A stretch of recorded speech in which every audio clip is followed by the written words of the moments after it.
laughs if he cares to study it. A synopsis of the grades of the AA as illustrative of the magical hierarchy in man is given in Appendix 2, 1 star in sight. This should be read before proceeding with the chapter. The subject is very difficult. To deal with it in full is entirely beyond the limits of this small treatise. Further concerning the magical universe. All these letters of the magical alphabet, referred to above, are like so many names on a map. Man himself is a complete microcosm. Few other beings have this balanced perfection. Of course, every sun, every planet may have beings similarly constituted.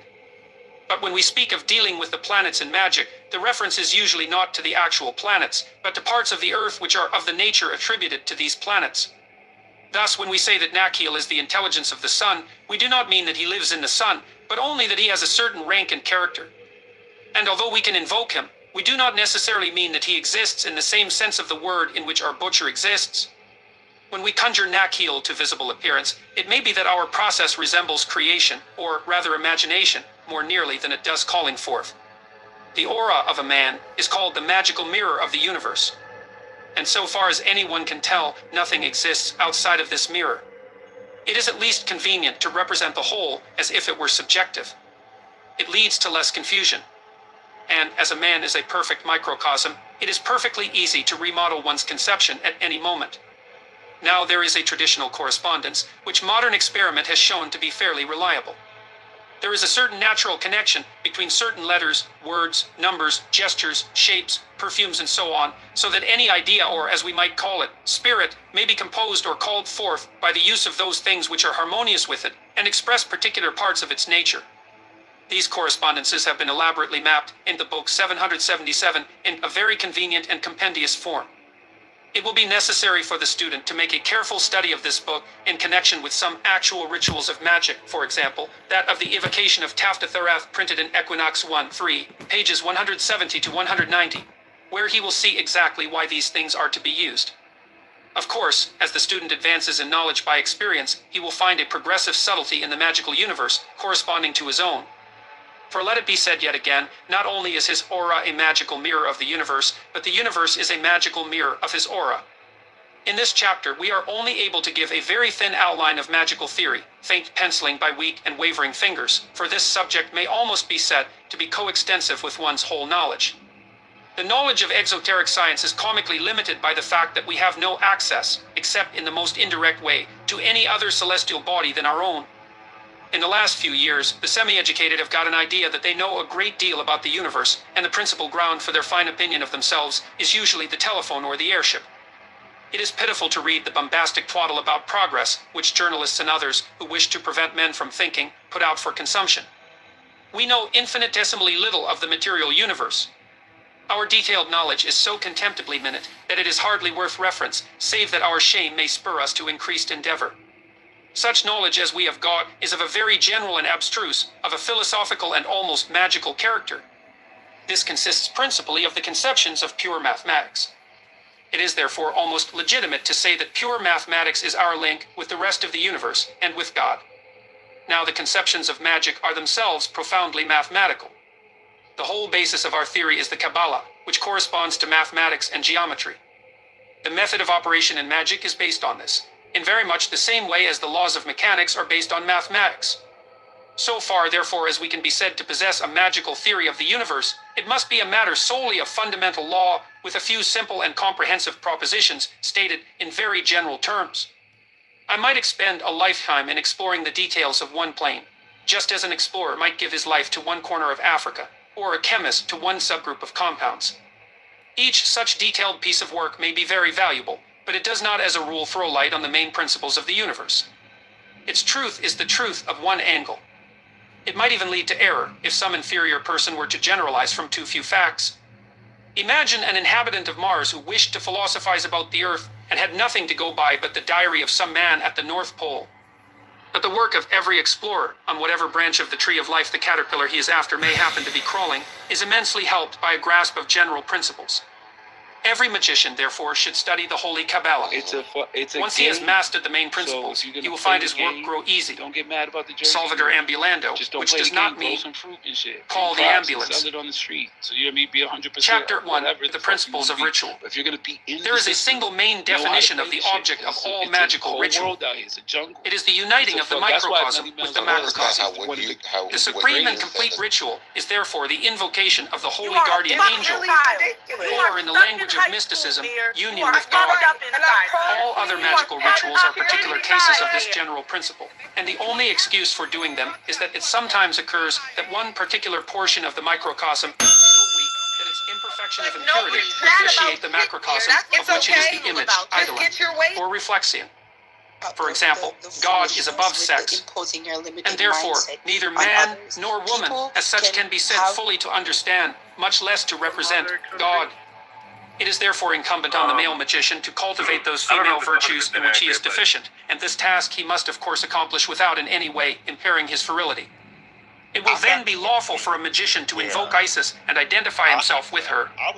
If he fail to do this, his apprehension of the universe when he attains samadhi will lack the conception of maternity. The result will be a metaphysical and, by corollary, ethical limitation in the religion which he founds. Judaism and Islam are striking example of this failure. To take another example, the ascetic life which devotion to magic so often involves argues a poverty of nature, a narrowness, a lack of generosity. Nature is infinitely prodigal. Not one in a million seeds ever comes to fruition. Whoso fails to recognize this, let him invoke Jupiter. The danger of ceremonial magic, the subtlest and deepest danger, is this: that the magician will naturally tend to invoke that partial being which most strongly appeals to him, so that his natural excess in that direction will be still further exaggerated. Let him, before beginning his work, endeavor to map out his own being and arrange his invocations in such a way as to redress the balance. This, of course, should have been done in a preliminary fashion during the preparation of the weapons and furniture of the temple. To consider in a more particular manner this question of the nature of ritual, we may suppose that he finds himself lacking in that perception of the value of life and death, alike of individuals and of races, which is characteristic of nature. He has perhaps a tendency to perceive the first noble truth uttered by Buddha, that everything is sorrow. Nature, it seems, is a tragedy. He has perhaps even experienced the great trance called sorrow. He should then consider whether there is not some deity who expresses the cycle, and yet whose nature is joy. He will find what he requires in dying on Isis. There are three main methods of invoking any deity. The first method consists of devotion to that deity, and being mainly mystical in character, need not be dealt with in this place, especially as a perfect instruction exists in Liber 175, see Appendix. The second method is the straightforward ceremonial invocation. It is the method which was usually employed in the Middle Ages. Its advantage is its directness, its disadvantage its crudity. The Gosha gives clear instruction in this method, and so do many other rituals, white and black. We shall presently devote some space to a clear exposition of this art. In the case of Bacchus, however, we may roughly outline the procedure. We find that the symbolism of Tifarth expresses the nature of Bacchus. It is then necessary to construct a ritual of Tifarth. Let us open the book 777. We shall find in line 6 of each column the various parts of our required apparatus. Having ordered everything duly, we shall exalt the mind by repeated prayers or conjurations to the highest conception of the God until, in one sense or another of the word, he appears to us and floods our consciousness with the light of his divinity. The third method is the dramatic, perhaps the most attractive of all. Certainly it is so to the artist's temperament, for it appeals to his imagination through his aesthetic sense. Its disadvantage lies principally in the difficulty of its performance by a single person. But it has the sanction of the highest antiquity and is probably the most useful for the foundation of a religion. It is the method of Catholic Christianity and consists in the dramatization of the legend of the god. The Bacchae of Euripides is a magnificent example of such a ritual. So also, through in a less degree, is the Mass. We may also mention many of the degrees in Freemasonry, particularly the third. The 5 equals 6 ritual published in number 3 of the Equinox is another example. In the case of Bacchus, one commemorates firstly his birth of a mortal mother who has yielded her treasure house to the father of all, of the jealousy and rage excited by this incarnation, and of the heavenly protection afforded to the infant. Next should be commemorated the journeying westward upon an ass. Now comes the great scene of the drama. The gentle, exquisite youth with his following, chiefly composed of women, seems to threaten the established order of things, and that established order takes steps to put an end to the upstart. We find Dionysus confronting the angry king, not with defiance, but with meekness, yet with a subtle confidence and underlying laughter. His forehead is wreathed with fine tendrils. He is an effeminate figure with those broad leaves clustered upon his brow. But those leaves hide horns. King Pentheus, representative of respectability, is destroyed by his pride. He goes out into the mountains to attack the women who have followed Bacchus, the youth whom he has mocked, scourged, and put in chains, yet who has only smiled. And by those women, in their divine madness, he is torn to pieces. It has already seemed impertinent to say so much when Walter Pater has told the story with such sympathy and insight. We will not further transgress by dwelling upon the identity of this legend with the course of nature, its madness, its prodigality, its intoxication, its joy, and above all its sublime persistence through the cycles of life and death. The pagan reader must labor to understand this in Pater's Greek studies, and the Christian reader will recognize it, incident for incident, in the story of Christ. This legend is but the dramatization of spring. The magician who wishes to invoke Bacchus by this method must therefore arrange a ceremony in which he takes the part of Bacchus, undergoes all his trials, and emerges triumphant from beyond death. He must, however, be warned against mistaking the symbolism. In this case, for example, the doctrine of individual immortality has been dragged in to the destruction of truth. It is not that utterly worthless part of man is individual consciousness as John Smith, which defies death. That consciousness which dies and is reborn in every thought. That which persists, if anything persists, is his real John Smithiness, a quality of which he was probably never conscious in his life. Even that does not persist unchanged. It is always growing. The cross is a barren stick, and the petals of the rose fall and decay. But in the union of the cross and the rose is a constant succession of new lives. Without this union, and without this death of the individual, the cycle would be broken. A chapter will be consecrated to removing the practical difficulties of this method of invocation. It will doubtless have been noted by the acumen of the reader that in the great essentials, these three methods are one. In each case, the magician identifies himself with the deity invoked. To invoke is to call in, just as to evoke is to call forth. This is the essential difference between the two branches of magic. In invocation, the macrocosm floods the consciousness. In evocation, the magician, having become the macrocosm, creates a microcosm. You invoke a god into the circle. You evoke a spirit into the triangle. In the first method, identity with the god is attained by love and by surrender, by giving up or suppressing all irrelevant and illusionary parts of yourself. It is the weeding of a garden. Evital, this is, guess who? Jordan Peterson reading Aleister Crowley in 1990. In the second method, identity is attained by paying special attention to the desired part of yourself. Positive, as the first method, is negative. It is the potting out and watering of a particular flower in the garden and the exposure of it to the sun. In the third, identity is attained by sympathy. It is very difficult for the ordinary man to lose himself completely in the subject of a play or of a novel. But for those who can do so, this method is unquestionably the best. Observe, each element in this cycle is of equal value. It is wrong to say triumphantly mors janua vidi, unless you add, with equal triumph, vita janua mortis. To one who understands this chain of the eons from the point of view alike of the sorrowing Isis and of the triumphant Osiris, not forgetting their link in the destroyer Apophis, there remains no secret veiled in nature. He cries that name of God which throughout history has been echoed by one religion to another, the infinite swelling Him-I-A-O. Chapter 2, the formulae of the elemental weapons. Before discussing magical formulae in detail, one may observe that most rituals are composite and contain many formulae which must be harmonized into one. The first formula is that of the wand. In the sphere of the principle which the magician wishes to invoke, he rises from point to point in a perpendicular line and then descends. Or else, beginning at the top, he comes directly down, invoking first the god of that sphere by devout supplication that he may deign to send the appropriate archangel. He then beseeches the archangel to send the angel or angels of that sphere to his aid. He conjures this angel or angels to send the intelligence in question, and this intelligence he will conjure with authority to compel the obedience of the spirit and his manifestation. To this spirit he issues commands. It will be seen that this is a formula rather of evocation than of invocation, and for the latter the procedure, though apparently the same, should be conceived of in a different manner, which brings it under another formula, that of tetragrammaton. the essence of the force invoked, is one, but the god represents the germ or beginning of the force, the archangel its development. And so on until with the spirit, we have the completion and perfection of that force. The formula of the cup is not so well suited for evocations, and the magical hierarchy is not involved in the same way. For the cup being passive, rather than active, it is not fitting for the magician to use it in respect of anything but the highest. In practical working, it consequently means little but prayer, and that prayer the prayer of silence. The formula of the dagger is again unsuitable for either purpose, since the name.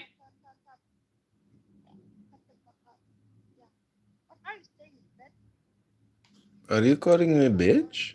You are a crazy girl to talk to me like that. I could send a demon into your tuchus and turn you into a fucking little flower.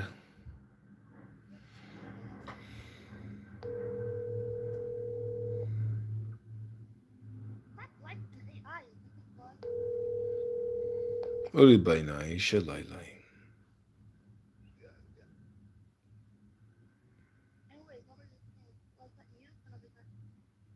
The nature of the dagger is to criticize, to destroy, to disperse, and all true magical ceremonies tend to concentration. The dagger will therefore appear principally in the banishings, preliminary to the ceremony proper. The formula of the pantacle is again of no particular use, for the pantacle is inert. In fine, the formula of the wand is the only one with which we need more particularly concern ourselves. Now, in order to invoke any being, it is said by Hermes Trismegistus that the Magi employ 3 methods. The first, for the vulgar, is that of supplication. In this, the crude objective theory is assumed as true. There is a god named A, whom you, B, proceed to petition in exactly the same sense as a boy might ask his father for pocket money. The second method involves a little more subtlety, inasmuch as the magician endeavors to harmonize himself with the nature of the god, and to a certain extent exalts himself in the course of the ceremony. But the third method is the only one worthy of our consideration. This consists of a real identification of the magician and the god. Note that to do this in perfection involves the attainment of a species of samadhi. And this fact alone suffices to link irrefragably magic with mysticism. Let us describe the magical method of identification. The symbolic form of the god is first studied with as much care as an artist would bestow upon his model, so that a perfectly clear and unshakable mental picture of the god is presented to the mind. Similarly, the attributes of the god are enshrined in speech, and such speeches are committed. Hi, Desiree. Good. How are you doing? I'm doing good. What are you doing? How's your day? It's good. Not much. Just got home from the gym. Oh, good for you. Lovely. Yeah. So a girl gotta eat. Yes, a girl does gotta eat. I'm sure a man gotta eat too. I'm down to meet up. Do you want to maybe go to Federales in Logan Square or Asteria or somewhere over there in Logan Square? Yeah. What area are you in? I live in Jefferson Park. Jefferson. Oh, okay. Jefferson Park by the highway, right? Mm-hmm. Okay, I'm in the West Loop. Yeah, we can meet there. Like, just send me the Addy and I'll get an Uber that way. Okay. All right, let's do that. What time are you thinking? Like in the next half hour, 40 minutes, or? Well, what are you gonna? I mean, you tell me your schedule. I'm flexible. Honestly, I just got home from the gym, so I just need to freshen up. So like half hour. If you want to give me half hour, I can meet you there in an hour. Okay, sounds good. All right, yeah, just send me the address and I'll be there. Okay, sounds good. Talk to you soon. All right, cool. Okay, Bye. bye. Oh, wow. What a life. Committed perfectly to memory. The invocation will then begin with a prayer to the god, commemorating his physical attributes, always with profound understanding of the real meaning. In the second part of the invocation, the voice of the god is heard and his characteristic utterance is recited. In the third portion of the invocation, the magician asserts the identity of himself with the god. In the fourth portion, the god is again invoked, but as if by himself, as if it were the utterance of the will of the god that he should manifest in the magician. At the conclusion of this, the original object of the invocation is stated. Thus, in the invocation of Thoth, which is to be found in the Rite of Mercury, Equinox 1:6, and in Liber LXIV, the first part begins with the words Majesty of Godhead, Wisdom Crowned Ahuti. the I invoke. O thou of the ibis head, the I invoke. And so on. At the conclusion of this, a mental image of the God, infinitely vast and infinitely splendid, should be perceived in just the same sense as a man might see the sun. The second part begins with the words, Behold, I am yesterday, today, and the brother of tomorrow. The magician should imagine that he is hearing this voice, and at the same time that he is echoing it, that it is true also of himself. This thought should so exalt him that he is able at its conclusion to utter the sublime words which open the third part. Behold, he is in me, and I am in him. At this moment, he loses consciousness of his mortal being. He is that mental image which he previously but saw. This consciousness is only complete as he goes on. Mine is the radiance wherein Ta floateth over his firmament. I travel upon high. I tread upon the firmament of new. I raise a flashing flame with the lightnings of mine eye, ever rushing on in the splendor of the daily glorified Ra, giving my life to the treaders of earth. This thought gives the relation of God and man from the divine point of view. The magician is only recalled to himself at the conclusion of the third part, in which occur almost as if by accident the words, Therefore do all things obey my word. Yet in the fourth part, which begins, Therefore do thou come forth unto me, it is not really the magician who is addressing the God. It is the God who hears the far-off utterance of the magician. If this invocation has been correctly performed, the words of the fourth part will sound distant and strange. It is surprising that a dummy, so the magus now appears to himself, should be able to speak. The Egyptian gods are so complete in their nature, so perfectly spiritual, and yet so perfectly material, that this one invocation is sufficient. The god bethinks him that the spirit of Mercury should now appear to the magician. And it is so. This Egyptian formula is therefore to be preferred to the hierarchical formula of the Hebrews with its tedious prayers, conjurations, and curses. It will be noted, however, that in this invocation of Thoth which we have summarized, there is another formula contained, the reverberating or reciprocating formula, which may be called the formula of Horus and Harpocrates. The magician addresses the god with an active projection of his will, and then becomes passive while the god addresses the universe. In the fourth part he remains silent, listening to the prayer which arises therefrom. The formula of this invocation of Thoth may also be classed under Tetragrammaton. The first part is fire, the eager prayer of the magician, the second water, in which the magician listens to, or catches the reflection of, the god. The third part is air, the marriage of fire and water. The god and the man have become one. While the fourth part corresponds to earth, the condensation or materialization of those three higher principles. With regard to the Hebrew formulae, it is doubtful whether most magicians who use them have ever properly grasped the principles underlying the method of identity. No passage which implies it occurs to mind, and the extant rituals certainly give no hint of such a conception, or of any but the most personal and material views of the nature of things. They seem to have thought that there was an archangel named Radziel in exactly the same sense as there was a statesman named Richelieu, an individual being living in a definite place. He had possibly certain powers of a somewhat metaphysical order. He might be in two places at once, for example, though even the possibility of so simple a feat, in the case of spirits, seems to be denied by certain passages in extant conjurations which tell the spirit that if he happens to be in chains in a particular place in hell, or if some other magician is conjuring him so that he cannot come, then let him send a spirit of similar nature or otherwise avoid the difficulty. But of course, so vulgar a conception would not occur to the student of the Kabbalah. It is just possible that the Magi wrote their conjurations on this crude hypothesis in order to avoid the clouding of the mind by doubt and metaphysical speculation. He who became the master Therion was once confronted by this very difficulty. Being determined to instruct mankind, he sought a simple statement of his object. His will was sufficiently informed by common sense to decide him to teach man the next step, the thing which was immediately above him. He might have called this God, or the higher self, or the Ogoites, or Adi Buddha, or 61 other things, but he had discovered that these were all one, yet that each one represented some theory of the universe which would ultimately be shattered by criticism, for he had already passed through the realm of reason, and knew that every statement contained an absurdity. He therefore said, "Let me declare this work under this title. The obtaining of the knowledge and conversation of the holy guardian angel, because the theory implied in these words is so patently absurd that only simpletons would waste much time in analyzing it. It would be accepted as a convention, and no one would incur the grave danger of building a philosophical system upon it. With this understanding, we may rehabilitate the Hebrew system of invocations. The mind is the great enemy. So, by invoking enthusiastically a person whom we know not to exist, we are rebuking that mind. Yet we should not refrain altogether from philosophizing in the light of the Holy Kabbalah. We should accept the magical hierarchy as a more or less convenient classification of the facts of the universe as they are known to us. And as our knowledge and understanding of those facts increase, so should we endeavor to adjust our idea of what we mean by any symbol. At the same time, let us reflect that there is a certain definite consensus of experience as to the correlation of the various beings of the hierarchy with the observed facts of magic. In the simple matter of astral vision, for example, one striking case may be quoted. Without telling him what it was, the master Thurian once recited as an invocation Sappho's Ode to Venus before a probationer of the AA who was ignorant of Greek, the language of the ode.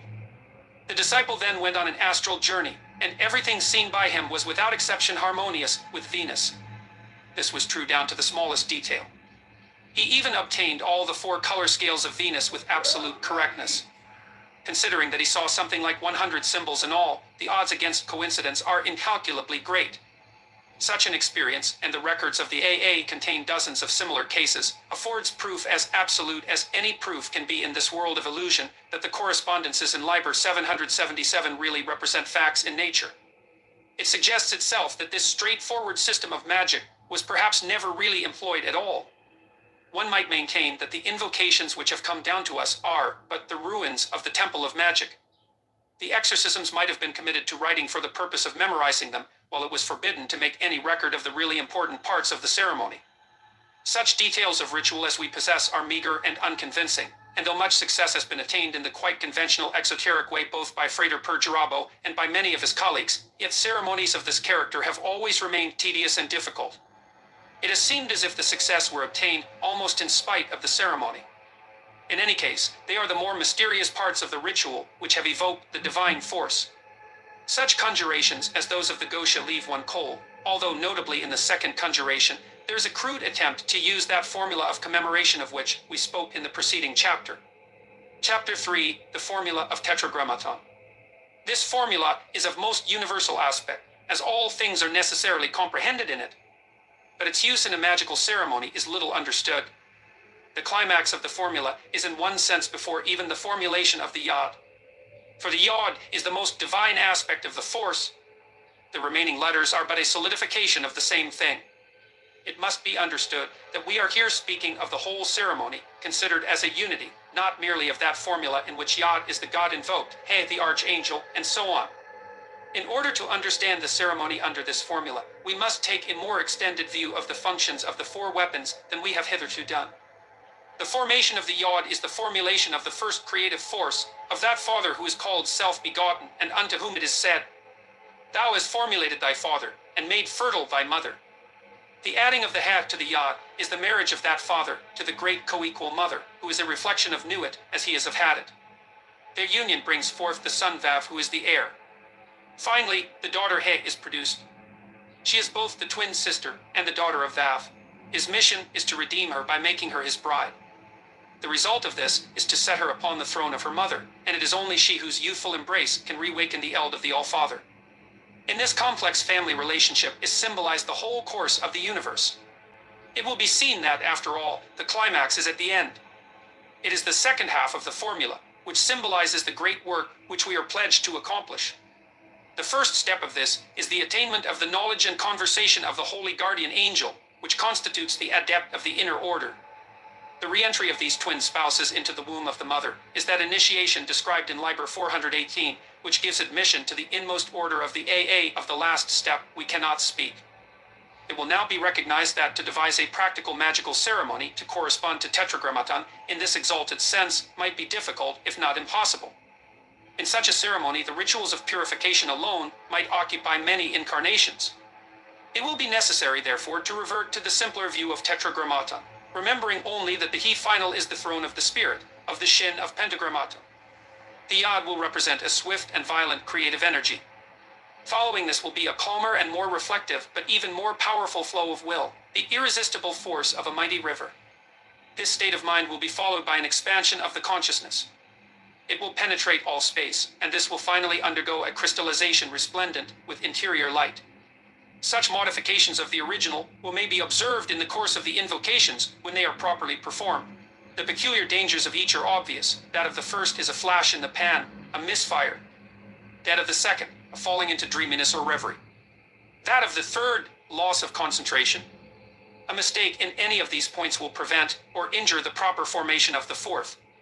In the expression which will be used in chapter 15, inflame thyself, etc., only the first stage is specified. But if that is properly done, the other stages will follow as if by necessity. So far is it written concerning the formula of tetragrammaton.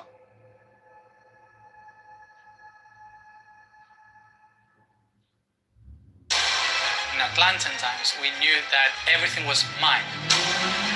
The father was not Homo sapien. Giants have been found in the Midwest. Ishi no Hodens, referred to as a floating ship.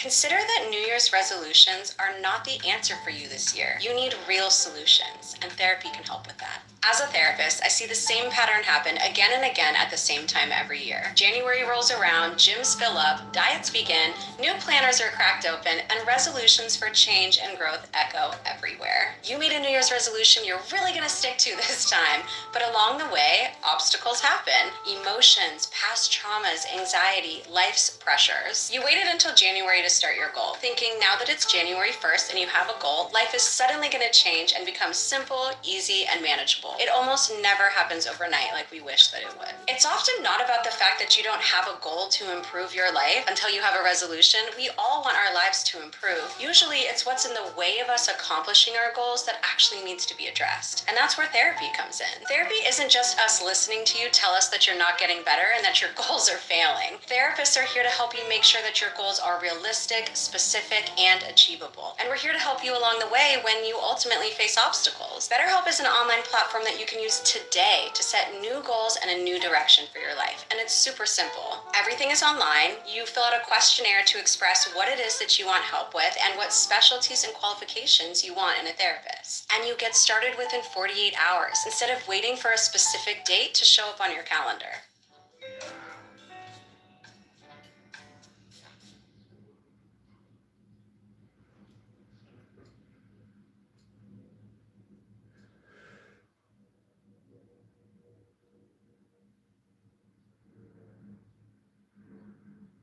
Aleister Crowley may just be one of the most interesting men who ever lived. He was a self-proclaimed magician, scholar, writer, and even an undercover spy. He was known as the Great Beast 666 because some believe that he was the Antichrist written about in the Book of Revelation. Others believe that he was a genius and a visionary, and that the world would not be the same if it wasn't for his teachings. Well, today we're going to talk about the life of this legendary figure, and you yourself can decide if he truly was the wickedest man alive.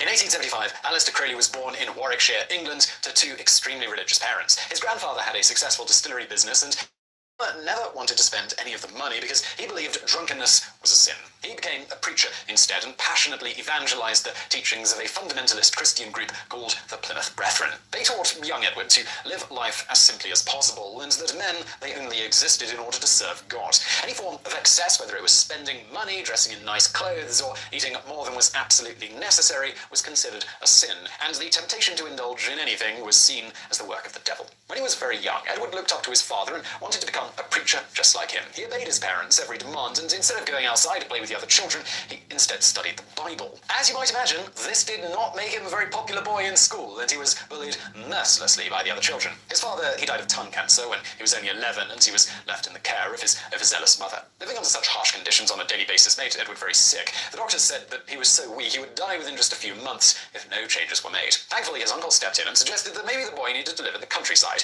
Edward moved in with his uncle and began mounting mountain climbing and running through the forest where he breathed fresh air. His uncle allowed him to have fun, which was a concept that had been completely foreign to him up until that point. He even brought him to pubs and let him drink underage and paid for a prostitute so that he could lose his virginity at the age of 15.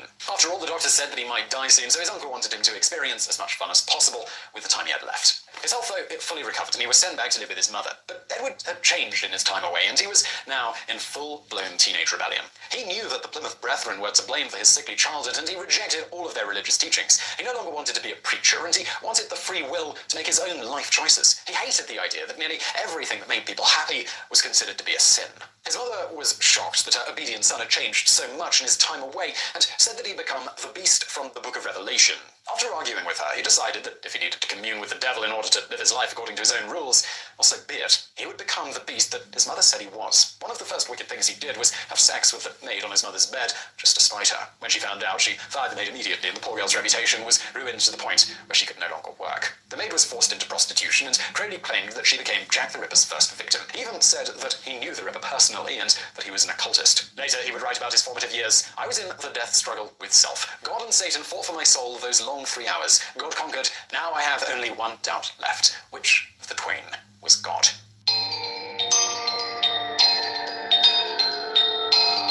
When Crowley graduated high school, he was sent away to Cambridge, where he introduced himself to his new classmates as Alistair Crowley. He joined the chess club and was able to win several competitions. In 1898, when Alistair was 22 years old, he fell in love with a fellow classmate, Herbert Jerome Pollitt. Very few people in the school knew that Herbert had an alter ego dressing in drag in private nightclubs as Diane de Rougy. Crowley wrote love poems about Herbert, and they are filled with anguish about his wish to be with him. Clearly, his bisexuality was even more motivation to reject Christianity. In the eyes of the church, his love for Herbert was considered to be an abomination. After graduating from university, Alistair inherited the Crowley family fortune, and he could finally do whatever he wanted. He began to hire female prostitutes nearly every day, and he bought books on the occult. He was writing dirty poetry and publishing them overseas under a pen name. When he was in his early 20s, he found out that he was not alone in his fascination with the occult and the possibility that magic could be real. He joined a group of aspiring wizards called the Order of the Golden Dawn, which had famous members like poet William Butler Yeats and Bram Stoker, the author of Dracula. They claimed that they had translated ancient Egyptian texts, sold grimoires filled with ancient spells, and Jewish mysticism from the Kabbalah. They believed that they could perform real magic, communicate with angels, and get to know their inner soul. When he showed up to his first meeting of the Order of the Golden Dawn, Crowley was wearing a disguise and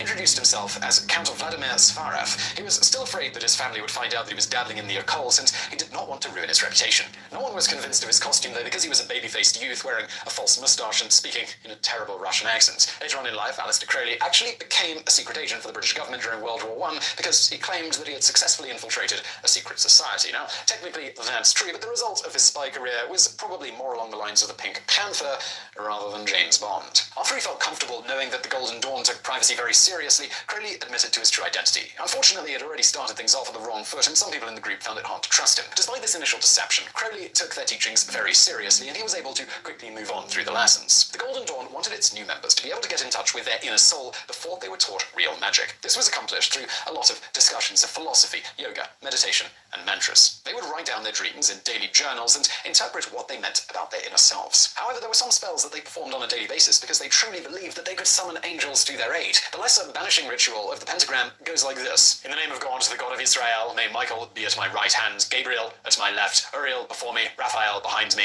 and above my head, the presence of God. Crowley believed so strongly in the supernatural that he claimed that these were the early stages of a magical journey which would get him in touch with his guardian angel. He openly talked about his desire to call upon demons and the ancient gods. He incorporated psychedelic drugs into his routines because he believed that it intensified his spiritual experiences. This was all genuinely concerning to the rest of the Golden Dawn. Many of them were teetotaling aristocrats who felt that his ideas were radical, if not downright terrifying. The members did not want Crowley to rise in the ranks of the society because he was clearly interested in black magic, and they believed that he would use his powers for evil. There was a strict rule that no one could pay one another to teach them magic, but he managed to convince one of the members to teach him higher levels of spells in exchange for free rent. In his books, Alistair Crowley casually mentions walking in on his roommate as he was levitating, as if this was totally normal among the members of the Golden Dawn. In 1899, when he was just 24 years old, Alistair Crowley bought a mansion on the shores of Loch Ness in Scotland called Bolskeen House, just so he could perform a spell called the Abramelin Ceremony. However, nothing actually happened. He never saw any angels or demons, no matter how hard he tried. Apparently, he grew tired of doing this ritual every single day without seeing any results, so he wandered off to do something else. Rumours spread that since he failed to finish the ceremony, this unlocked the gates of hell. Years later, Jimmy Page, the lead guitarist of Led Zeppelin, purchased Crowley's home on Loch Ness. He claimed that the house was truly haunted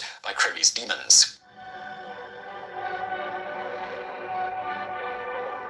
Aleister Crowley's first wife was a woman named Rose Edith Kelly. When they met, she was a young widow who was engaged to a man that her parents chose for her. Crowley convinced her to elope with him instead, after only knowing each other for just one day, so that he could prevent her from entering into this arranged marriage. They ran away on a spur-of-the-moment honeymoon to Egypt together. Crowley brought Rose into a dark cave and began reciting his spells. He was reading from a book called Gota, the Lexici of Solomon. The idea was that he would summon an Egyptian god, Horus. He went through his chant when Rose's head suddenly fell back. She claims that in that moment she had a vision and heard the voice of Horus. Crowley was frustrated with Rose, assuming that she was playing a prank on him. He had been studying the occult and attempting to summon demons and gods for years, and they never appeared to him in any visions. He simply couldn't believe that it was possible for Rose to evoke Horus when she wasn't even trying. But she kept insisting that she truly did see something in the caves, and that the gods had been angry with him up until that point because of his arrogance. Still not believing her, Aleister took her to one of the museums and asked her to point out the god she saw. Rose walked right up to the correct image of Horus, exhibit number 666. After seeing this proof, they rushed back to their apartment in Cairo so that they could talk about the visions in private. Rose said that Horus had given her instructions on how to communicate with the spirits. She gave Aleister a spiritual ritual to perform. When he was done, he heard a whisper over his shoulder from the voice of his guardian angel, Iwas. The angel instructed him to write down lots of information over the course of 3 days, and he published this in a text called the Book of the Law. The most famous quote was, "Do what thou wilt shall be the whole of the law." Basically, this means do whatever you want with your own life. Crowley was thrilled with this revelation, and when he returned to England, he told all of his friends in the Golden Dawn about the voices that he and Rose had heard in Egypt. Many were reluctant to believe him, and some were angry, believing that he had been tricked into actually communicating with a demon instead of a guardian angel. At this point, they were still refusing to allow Crowley to graduate to the next level of the secret society, so he visited the leader of the Paris chapter of the Golden Dawn, MacGregor Mathers. He explained the situation back in London, and Mathers seemed to agree that Crowley deserved to enter the next level. When he returned to London with his certificate from Mathers in hand, the other members, they still wouldn't accept him. So he snuck into the clubhouse and he changed the locks. The next day, he laughed at the men as they failed to get inside. Not surprisingly, he was then officially kicked out of the Golden Dawn. A year later, in 1905, Aleister Crowley took a group of his friends climbing on Kanchenjunga, which is one of the largest and most treacherous mountains in the world. They got to 25,000 feet, but one of the men on the expedition, a photographer named Jules Jacques Guillemot, was angry at how Crowley was treating everyone else on the crew, and he wanted to take over the expedition. The expedition was marred by arguments between Crowley and the others, who thought that he was reckless. They eventually mutinied against Crowley's control, with the other climbers heading back down the mountain as nightfall approached, despite Crowley's warnings that it was too dangerous. Subsequently, several porters were killed in an accident, something for which Crowley was widely blamed for in the mountaineering community. It was claimed that Crowley sat inside of his tent and tried to summon a demon. At that very moment, an avalanche came down the mountain. They screamed for help, but Crowley ignored them, and he left them for dead. He later wrote that he had absolutely no sympathy for the unfortunate accident, even though many of the men miraculously survived.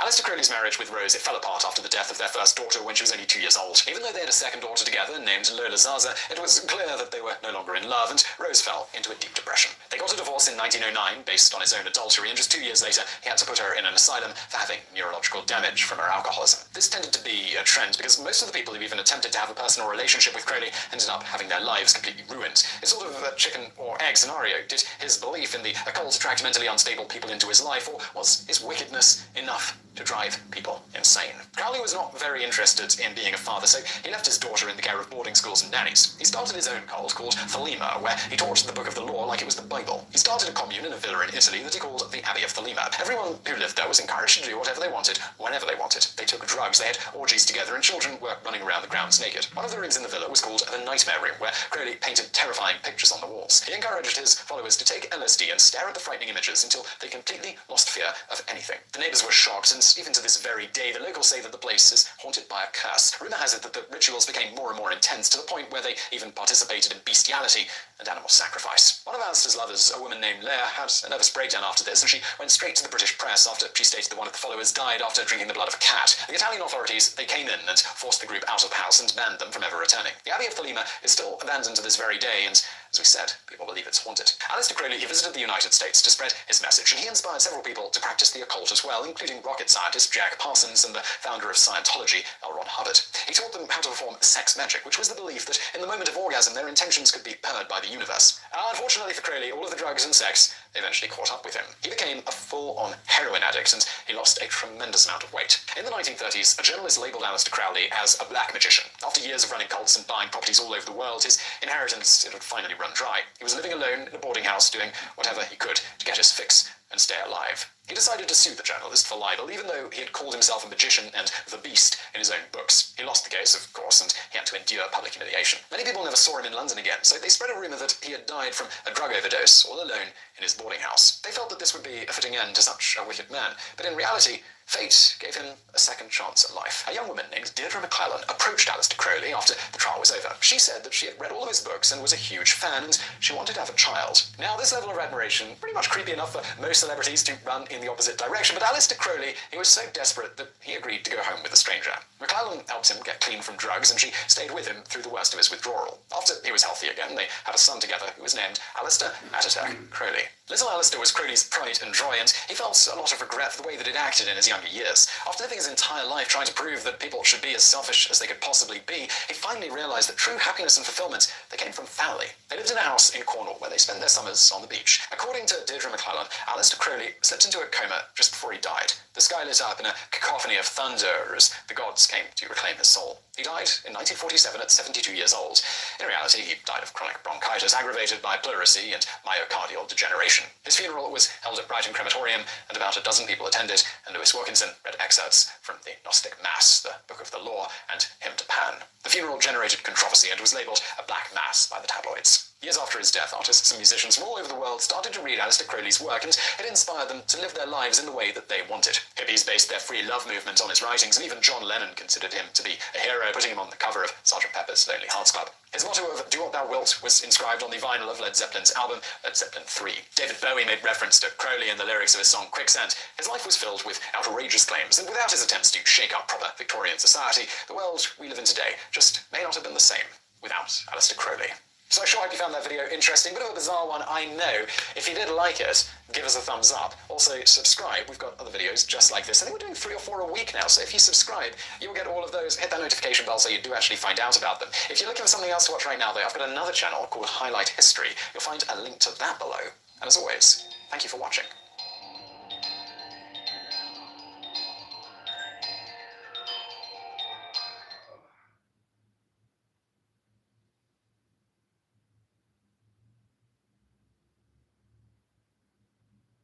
When my son Brian died in a drunk driving accident, I put out a video about it. I try to stop young people from drinking and driving, and because of TikTok, I can reach millions of people around the world. If you save one person, that's one more person that can change the world too, right?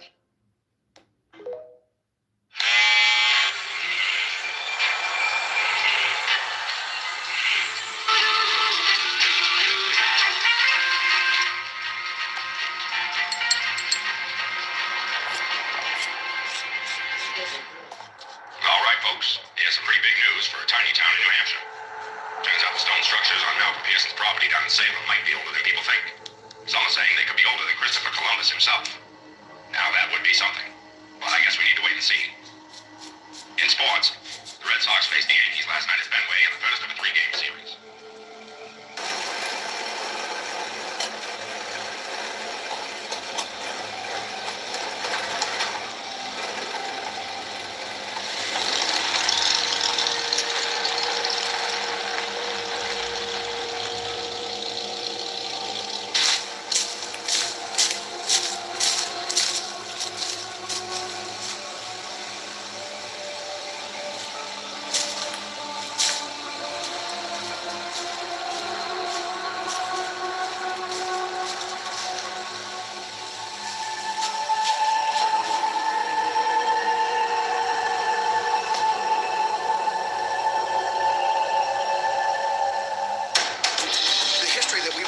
Growing up is wrong. My name is Scott Wolter, and I'm a forensic geologist. There's a hidden history in this country that nobody knows about. There are pyramids here, chambers, tombs, inscriptions. They're all over this country. We're going to investigate these artifacts and sites, and we're going to get to the truth. Sometimes history isn't what we've been told.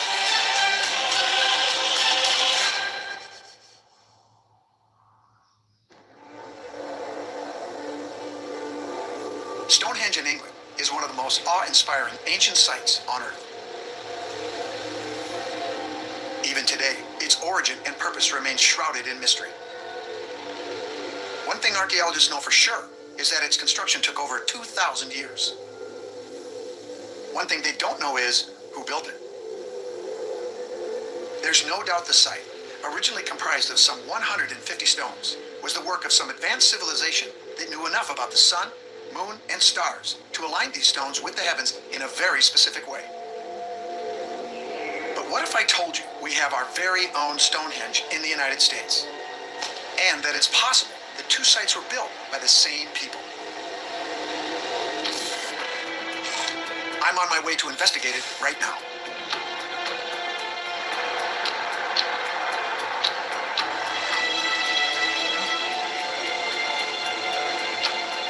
America's Stonehenge is a prehistoric site in Salem, New Hampshire. The owner says the stone structures here date back 4,000 years. I got a call from his son, Kelsey. He's discovered a solar alignment, an example of archaeoastronomy, that he wants me to see. So, this is the Central Observatory, and this is what I was telling you about why we call America Stonehenge. Just like at Stonehenge, someone placed standing stones, large vertical rocks, in a circle. The placement is key. When viewed from the center of the site, each standing stone lines up with the sun on important days of the year. The solstices, the longest and shortest days, the equinoxes, when the sun is on a level plane with the Earth's equator, and the cross-quarter days, which fall midway between them. This is the summer solstice sunrise stone. So, on summer solstice, the sun basically just rises right over there. The stone just kind of comes at a diagonal, and then just kind of tracks across the sky. And then on sunset, it just comes up right over to here. Summer solstice sunset stone there. You realize this says an awful lot about your site. Whoever was here is marking these important dates of the year, like many ancient cultures all over the world did. I've been seeing this a lot lately. It's called...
UFO sighting. Anyone know about that? Oh, good. CRT is here. Oh. Don't worry, Mark. I'm gonna keep it at a 2. Hypnotize me. I'm ready. If Mark wants, I will hypnotize you. I'm laying down 4 o'clock on the dot. It's perfect hypnotizing time. Don't do that, yeah. Mom, do you believe that when you're in a hypnotic theta state, you're more suggestible? Well, yes, that's scientifically what hypnotism is. The only sort of real basis behind hypnotism is that for some people, not everybody, you have to kind of like, in order for like hypnotism to really work, you have to find either the right kind of people or people who are like willing to kind of do those sort of things. People who are highly suggestible.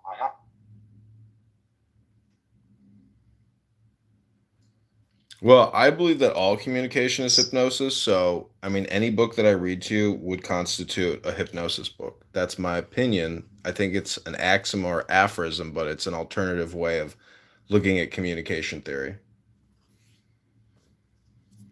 Could you give us a sample of the Raven, or anything that comes to mind, just so I can see?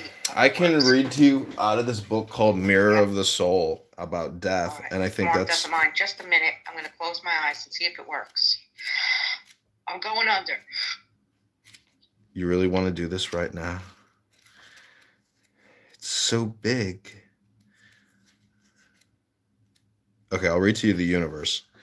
Keywords are Saturn, completion, cosmic union, travel, liberation from bondage. Wait. We need the other voice. What's the other voice? Long live the king. Long live the king. Burning off karma. This is the last card of the major arcana. It closes the circle, which began with the Fool. The great task has been brought to completion and returns to the innocence and ingenuousness of the Fool. The drop disappears into the ocean, and the ocean pours into the drop. This completion is at the same time a new beginning on a higher level of being. The final goal is reached, the return to the original cosmic oneness. Now you see yourself in the world as it really is. Eye of Horus in the upper right. All garments and masks have become superfluous and useless because you are at one with your original nature. You are whirling, caught up in the perpetual dancing motion of the universe. The boundaries of your small eye dissolve in orgasmic union with the universe. The nude woman dances the dance of liberation. Through the eye of Horus she has seen into the nature of limitations. With this insight symbolized by the sickle she still holds in her right hand, she cuts through the web of ensnarement. Even the gigantic serpent of transformation has lost its function. The energy has been transformed and a new quality exists. The serpent has outlived its usefulness. There is nothing left which its poisonous bite could destroy. The four cherubim blow the all-pervading spirit in all four directions. See, all is new. Indication. It is now possible for you to see things as they really are. The stage is set for a new beginning or a favorable completion. The events in your life are in harmony with the universe. Questions. From what aspects of your life is it time to free yourself? If there is a journey or an enterprise waiting for you to set it in motion. Suggestions. Trust your perceptions. Make a list of all unfinished situations whose resolution would give you a sense of relief. Affirmation. I am one with the universe. Subnote, the New Testament Revelations of St. John, Apocalypse 1:1-8. That's called the universe, or number 21 in the tarot. Mirror of the soul.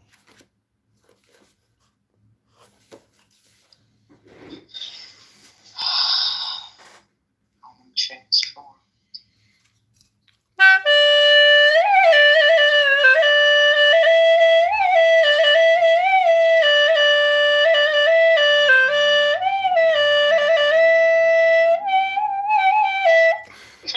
Mark, I'm just waiting for you to chime in.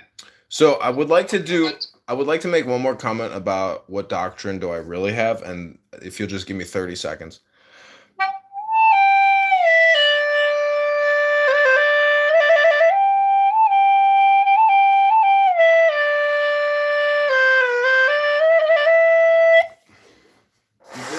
We did it!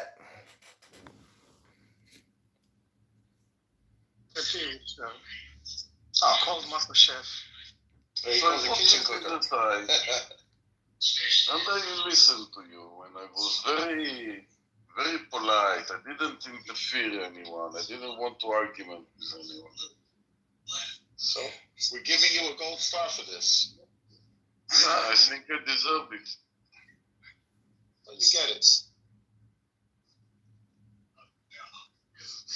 Yes, Thomas, you're right. Usually you're a very annoying person, but... most of the people in the room will not agree with me about nothing.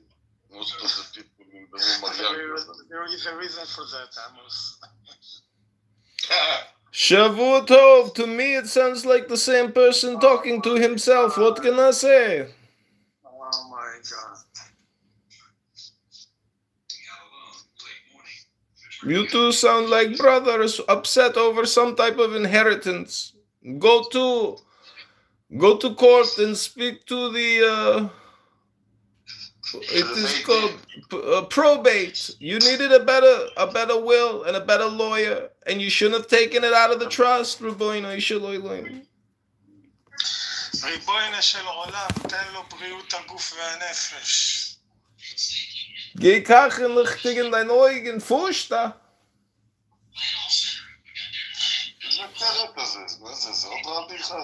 It's a troll, זה טרול, עמוס. טרול? מה זה טרול? זה כזה מדומם. הוא בא סתם להציג. Ribono shel olam, you need not worry about your future, Fusta.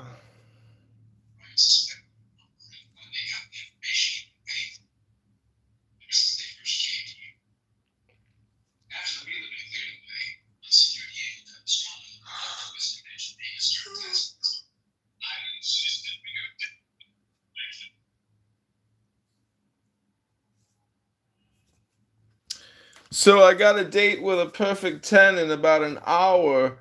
Any wisdom for getting inside her kochma with my bina so I could stick it in her gavura? What's his name? Her name is Camille. You can never be too sure if it's a trans. Some of them aren't transparent.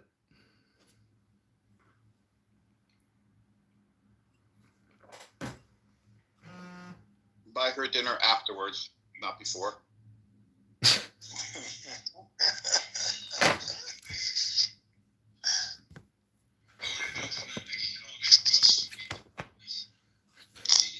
Do you think I should tell her I'm Jewish? I'm worried she might be free ceasefire Palestine.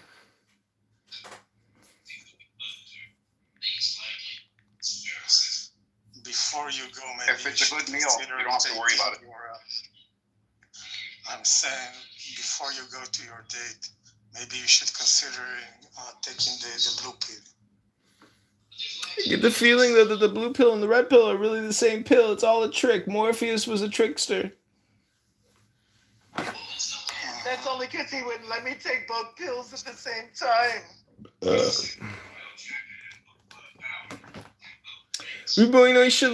Doctor, do you all know that Doctor is a Rothschild and he's Jewish? Matrilineally? I mean matrilineally?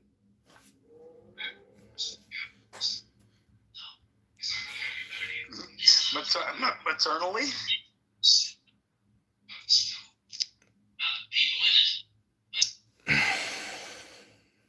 Yeah, dude, CRT, it sounds like you need some maternity. All I need is Hashem and Shemayim in my heart, in my nachas, for my tuchas, so I can stick it in this beautiful kachma with my bina and rub my gavura on her shtetl.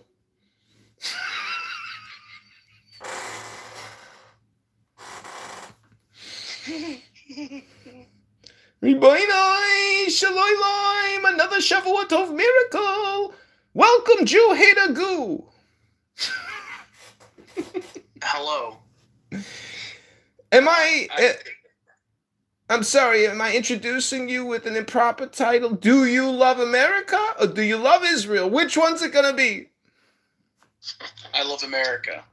Kick him to the goo! Kick the Jew! Kick the Jew! Kick the Jew! But is that my designation? I'm the Jew hater? Is that what it is? I don't know. You tell us. What's up, Goo? What's up, Mo Doc? You piece of shit. Suck my left nut and make the right one jealous. You disgusting white cracker. Rabboinoy Shaloiloim, the left wing and the right wing of the Groipa Party has arrived. All hail Nick Fuentes' clone. Go! You recommended that Keynesian documentary. Yeah, brutal. Brutal. I figured after I saw that, I was like, oh, okay, so this guy traveled the whole world and told everybody to delegalize gay laws. And that's why, essentially, where we are at today, because this fucking faggot piece of shit became the toast of the town. He was the scientist of sex. And everybody accepted what he said as gospel when he was fucking everybody, and he was a psychopathic, bisexual, abusive terrorist. Do you see his pictures? You see his pictures? That recommendation. I did learn a lot from that documentary, and yeah, he's that Michel Foucault, he is our Jimmy Savile. Yeah, but and I highly recommend the documentary that's in my PTR cut. It's called Hypernormalization. Yeah, I've seen that. I've seen that a few times. It's good. Fantastic. It's good. Yeah, that's a very good one. Very good. You know, Israel might take a lesson out of that and realize that, I don't know what. See, that's the thing about Israel. It's so tentative over there that, most Israelis, I mean, it's so expensive over there. First off, to even get a condo over there, it's, there's so much money just sitting around over there because nobody's living in the real estate. Anyways. That explains why Jews don't want to move there. Yeah, nobody wants to move there because it's dangerous. It's basically a militarized country. Am I right, Amos? Do you not live in a militarized country? Militarized. It's one of the most. Yeah, it is. I mean, you live in like the future, basically, of like World War II. I mean, basically Terminator 2. You guys are living in essentially a perpetual warfare state, and it's insane.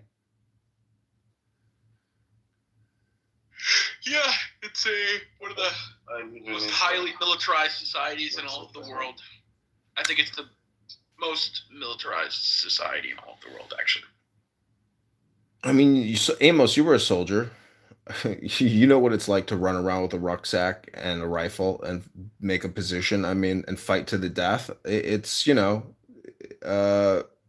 it's craziness, but that's the Israeli reality. That's why I side with the Jews, because all these Jew haters and all these free ceasefire, free Palestine people are technically, on the wrong side of the fence. They are terrorist promoters, and most Muslim terrorists, they're low IQ and they're operating off of basically hate hypnosis as opposed to peace hypnosis. It's amazing that we can make these weapons, but it's not, we don't necessarily want to use them. So that's the reality that I view. I view the power of Mahatma Gandhi as being, the true subversive way to win a war. Like if Palestine or Gaza wanted a state and wanted to win the war, they need to go the route of Mahatma Gandhi and totally surrender and totally capitulate and essentially just demilitarize and completely surrender and accept their fate. So Mahatma Gandhi. So you're saying lay in bed with a 12-year-old girl and tempt yourself. That's the war. That's the one criticism that I know of him, is that he would lay around with virgins or young girls to boost up his kundalini. Hello, Heronstone. All hail the child of Alan Watts. Nobody gives a shit about that douchebag. Who, Alan Watts or Mahatma? Heron. Oh, people like Heronstone. He's just a grumpy old fudger, living off his Apple shares, selling 1 share a week to go to the grocery store nowadays. Inflation is kicking his ass. Dude,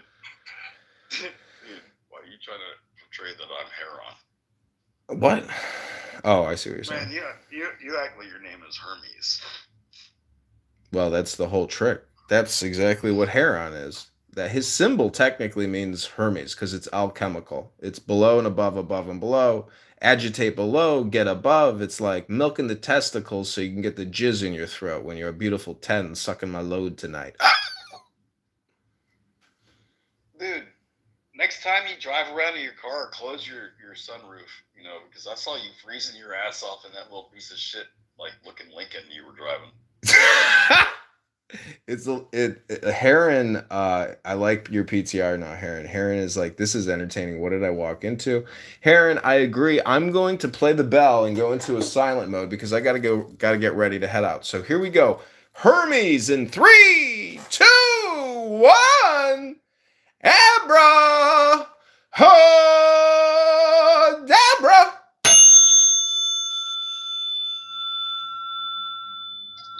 That is definitely interesting.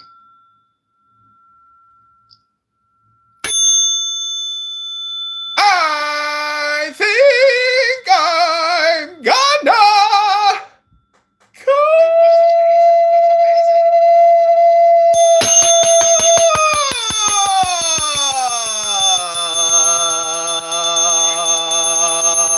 I'm coming.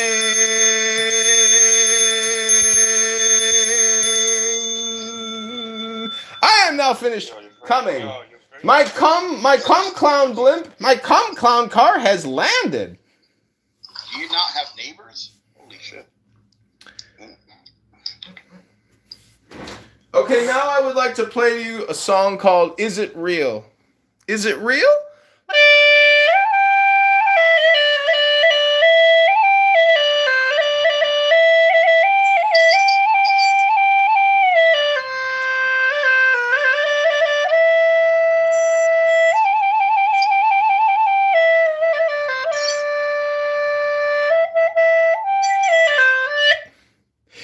That was Is It Real by CRT on his February album debut of BLM CRT LGBTQ.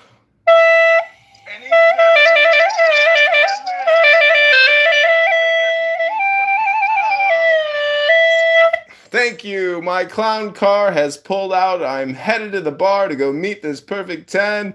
Rabina Shalayla!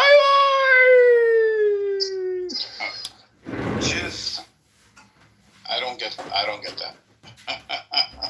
Dude, he's never had one lesson in his life. Well, I just don't understand. Is this a Jewish thing? I'm not Jewish, so I don't know. Is it like a mantra?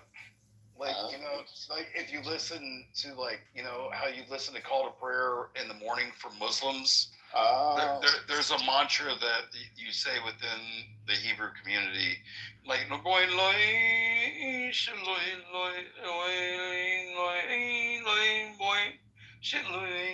like you just, you know, reflect on those, like, syllables, and you turn them into whatever you want, and it becomes a meditation mantra that you know, repeat to yourself. So is he Jewish? Apparently his mom's goitus. I don't. What does that mean? I'm Palestinian. I have no idea. Yeah, I'm Hebrew, and trust me, he's more Hebrew than I am. Oh, yeah, wow. Okay. I mean, if you want to know, I know who he is. Yeah, no, I'm just curious. That's all. Like, just. But that's his shtick. His shtick has always been to be a troll on Clubhouse. He's never been anything other than a troll. Oh, gotcha. Like, I had been on a Clubhouse for 2.5 years, and the reason I'm on Clubhouse is because I used to listen to his meditations on YouTube. And one day he's like, "I can't talk to you. I'm on, you know, Clubhouse." And I'm like, "What the fuck is Clubhouse?" And that was 2.5 years ago. So, I mean, I know who he is. You know, but, you know, his shtick on Clubhouse is to be a dick. Yeah. Got it.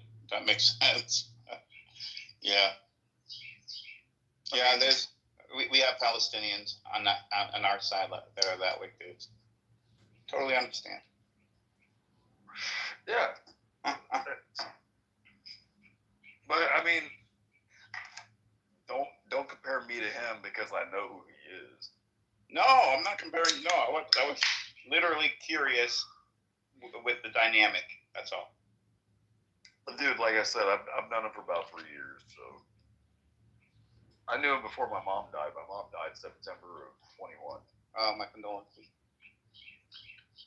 I'm just saying how long I've known him. Yeah.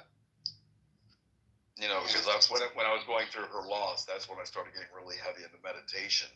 Because he has a lot of meditation channels, and that's how I knew him, was from the meditation side of things. Oh wow. Not all this Clubhouse. Like, I didn't know anything about Clubhouse 2.5 years ago. I'd never been exposed to the world like this.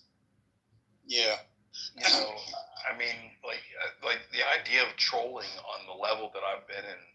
Like, you know, I with my picture, I go into a room full of, like, you know, Black Hebrew Israelites, not realizing what the hell a Black Hebrew Israelite room is. You know, and then, like, everybody starts calling me Esau and Edomite, and then, like, you know, everything from under the sun. And I'm like, I know what you're talking about. And I'm like, holy crap, you know. But you live and you learn. So wait, you said you're a Hebrew. What do you mean? Does that mean Israeli? I'm like he said, you know, I'm descended from Rothschild. So, but on the father's side, not the mother's side. Okay. You're Jewish? No, I'm Christian. No, you're Christian. Mm-hmm. But you're saying you're Hebrew, and you're because of my birth line. Yes. Is that how it works? Like, so. Well, you can't be considered Jewish by blood unless it comes from your mother's side. Yes. It doesn't work unless you know, if it comes from your father's side, it doesn't work. So then you're a Hebrew. I'm Hebrew. I'm just saying I'm Hebrew descent. Okay, gotcha. You know, I have a great aunt that lives in Israel. Like, you know, and dude, I remember when she was in the concentration camps when she was like a 10-year-old girl. Oh wow! And then like the 80s, I remember being a little boy sitting in her lap, and I would trace with my finger the tattoo numbered on the inside of her arm. Oh wow! So I can remember these things. And she lives in Israel now, and. You know, family. If anybody ever tried to hurt her, I would destroy everything. I'd become the Punisher. Of course. I have family in Israel, Arab, you know, Muslim, and then I have family in the West Bank, and family here in America. I was born over there and lived here in the U.S. all my life, but. Do you like the U.S.? I gotta know. Where are you? I live in Georgia. And okay. Now I was gonna say if you didn't live in the U.S., I'm like, don't come. It's going downhill. I mean, inflation, corruption. I mean, our political system doesn't even match up with the people, both Democrat. You know, liberal and conservative. Don't get caught up in a moment. You know, because if you think America is, you know, 2013 to 2023, and if you think those 10 years, that one decade describes, like, you know how you had in the 60s, they call them the, like, you know, peace, love, flower canes? Yeah. Like 2013 to 2023 is gonna be the like, you know, CRT woke fucking COVID generation. Like, you know, that's what they're going to write about them in history. Yeah, well, let's see.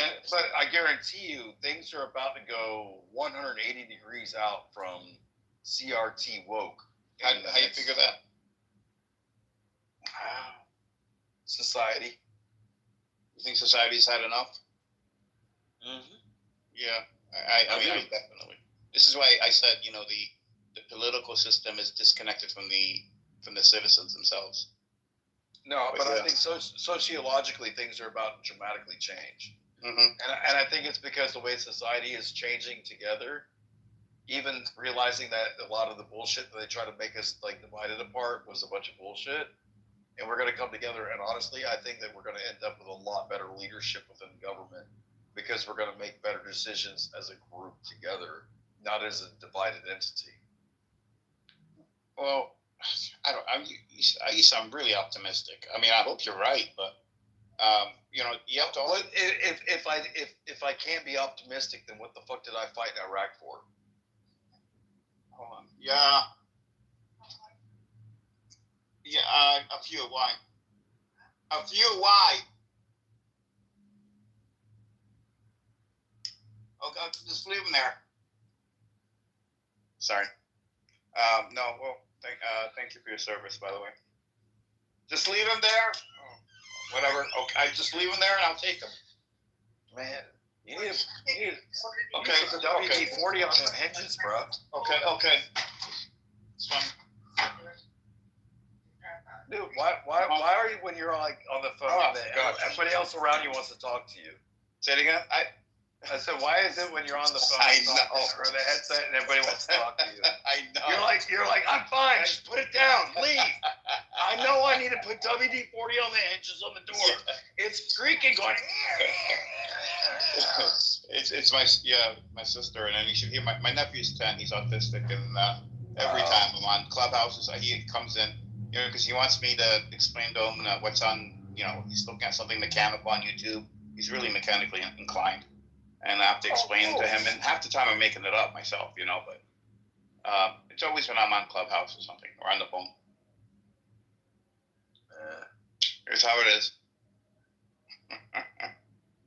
All I got is like two dogs that tell me that they'll come over to me and tell me, like, hey, Dad, it's time for you to feed us. Yeah. They'll stand in my face and be like, they'll annoy me. And they're like, hey, feed us. And I'm like, okay, I'll give them food. And then I don't even see them for the rest of the day. They're outside, they're inside, they're around. I have two cats. One of them, because I'm an accountant, so I'm working on my computer. I'm really focused. And he'll come up and swipe the keyboard from underneath my fingers. And I wouldn't even know he was there until he does it. It pisses me off so bad when he wants to eat. Yeah.